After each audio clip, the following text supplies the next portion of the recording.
السلام علیکم ورحمۃ اللہ وبرکاتہ۔ الحمدللہ والصلاة والسلام علی رسول اللہ وبعد۔ محترم حضرات، اسلام نے ایک مسلمان کو ہر خیر اور شر کی تعلیم دی ہے۔ خیر اس لیے تاکہ اس پر عمل کرے، اور شر اس لیے تاکہ وہ اس سے بچ سکے۔ اللہ کے نبی صلی اللہ علیہ وسلم نے عورتوں کے تعلق سے ارشاد فرمایا، ما ترکت بعدی فتنة اضر علی الرجال من النساء۔ صحیح بخاری کی روایت ہے۔ آپ نے فرمایا، میں نے اپنے بعد مردوں کے لیے عورتوں سے زیادہ نقصان دہ فتنہ کوئی نہیں چھوڑا۔ یہ حدیث رسول ہمیں بتاتی ہے کہ ایک عورت مرد کے لیے سب سے زیادہ نقصان دہ فتنہ اور آزمائش ہے۔ ایک اور حدیث میں اللہ کے نبی صلی اللہ علیہ وسلم فرماتے ہیں، ما رأيت من ناقصات عقل و دین اذهب للب الرجل الحازم من احداکن، کہ میں نے تم جیسی دین اور عقل میں کمی والیاں نہیں دیکھی جو تم سے زیادہ ایک عقل مند انسان کے دماغ کو کھا جانے والی ہو۔ یہ حدیث رسول بتاتی ہے کہ ایک عورت ایک عقل مند انسان کے دماغ کو خراب کرنے کے لیے کافی۔ ایسا انسان، ایسا مرد جو عقل مند ہے، سمجھدار ہے، اس سمجھدار مرد کے دماغ کو خراب کرنے کے لیے ایک عورت کافی۔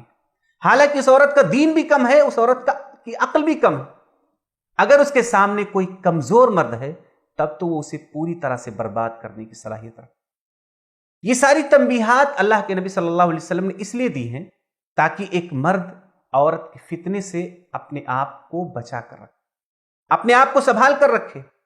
اللہ کے نبی صلی اللہ علیہ وسلم کی تعلیمات بتاتی ہیں کہ سماج میں خیر اور بھلائی کے جو راستے ہیں، اگر ان راستوں کو بہت ہی واضح انداز میں شریعت کی روشنی میں صاف ستھرا نہیں رکھا گیا تو یہ عورت پورے سماج کو برباد کرنے کی صلاحیت رکھتی۔ بالکل ایسے ہی جیسے کوئی ایک نہر ہو جو صاف اور شفاف چشمے پر، صاف اور شفاف پانی پر بہہ رہی ہو، اگر اس کے بند مضبوط نہیں کیے گئے تو وہ نہر جو نفع بخش ہے، جس سے لوگوں کو فائدہ مل رہا ہے، جس سے کھیت سیراب کیے جاتے ہیں، جس سے پوری مخلوق کو فائدہ ہو رہا ہے، اگر اس کا بند مضبوط نہ ہو تو پورے گاؤں کو اور پوری کھیتیوں کو برباد کرنے کی صلاحیت رکھتا۔ اسی طرح سے ایک عورت کے اندر بھی اگر بگاڑ آ جائے، فساد آ جائے تو پورے سماج کو برباد کرنے کے لیے کافی ہے۔ اسی لیے شریعت اسلامیہ نے ایک عورت کو یہ حکم دیا ہے کہ وہ اپنے گھر میں رہے، اسی لیے حکم دیا ہے کہ وہ جب بھی نکلے تب وہ پوری طرح سے حجاب میں ہو۔ اسی لیے شریعت نے اسے حکم دیا ہے کہ آپ کو کمانے کی ضرورت نہیں ہے، بلکہ آپ گھر میں رہ کر کے اپنے دین پر عمل کریں، اور کما کر لانا اور گھر کو چلانا یہ مرد کی ذمہ داری ہے۔ اسی لیے شریعت اسلامیہ نے اس بات کا حکم دیا ہے کہ ایک عورت کو ایسے تمام اختلاط کی جگہوں سے روک دیا جائے جہاں پر مرد اور عورت دونوں کے ایک ساتھ ملنے کا چانس ہو۔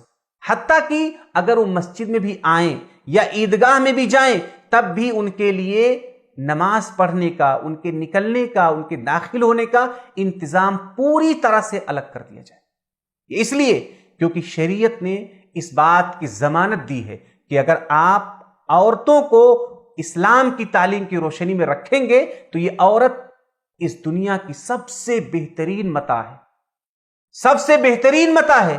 لیکن اگر یہ عورت شریعت کی جو تعلیمات ہے اسے نظر انداز کر دے تو یہ بہت بڑا فتنہ ہے، جس فتنے سے ایک مرد اپنے دین، ایمان اور اخلاق کسی کو بھی بچا نہیں سکتا۔ لہٰذا ہم سب کو چاہیے کہ ہم اور آپ اپنے سماج میں موجود عورتوں کو اسلام کی تعلیم دیں، انہیں اسلامی تعلیم کا پابند کریں، اور انہیں وہ سارے حقوق دیں جو اسلام نے دیا ہے، اور ان تمام چیزوں سے روکیں جسے شریعت نے منع کیا ہے، تاکہ یہ عورتیں خیر و متاع دنیا بن کر کے سماج کو خوشحال بنا سکیں، اور آپ عورتوں کے اس فتنے سے اپنے آپ کو اور اپنے سماج کو بچا سکیں۔ اللہ رب العالمین ہم سب کو اس بات کی تعلیم دے کہ ہم اور آپ مل کر کے اسلام کی تعلیمات پر عمل کریں تاکہ سماج ہمارا خیر اور بھلائی کا سماج ہو، اور ہر قسم کے فتنے سے ہم سب محفوظ رہ سکیں۔ اللہ رب العالمین ہم سب کو اس کی توفیق عطا فرمائے، آمین۔ السلام علیکم ورحمۃ اللہ وبرکاتہ۔